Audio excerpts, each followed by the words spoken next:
পড়াশোনা হয়। এই দাদা ওই যে দেখি এটা। হ্যালো বন্ধুগণ, তোমরা সকলে কেমন আছো? আমি ভালো আছি। আজকে গেছিলাম একটু দরকারি কাজের জন্য, কিন্তু গিয়ে যে এরকম একটা জিনিস দেখবো আমি জীবনেও ভাবতে পারিনি।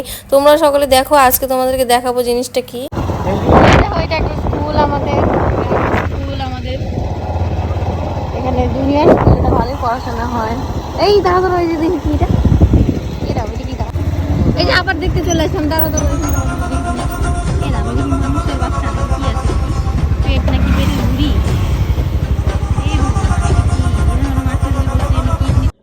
তো মানুষ কতটা পরিমাণে নিষ্ঠুর হইতে পারলে এরকম একটা কাজ করতে পারে, যে এখানে জিনিসটা ছিল না, থাকলে কোনো পরিমাণে রক্ত রক্ত কিছু থাকতো, ওখানে আইনে জিনিসটা ফালানো হয়েছে, তার পাশেই ছিল আমাদের দুর্গা মন্দির।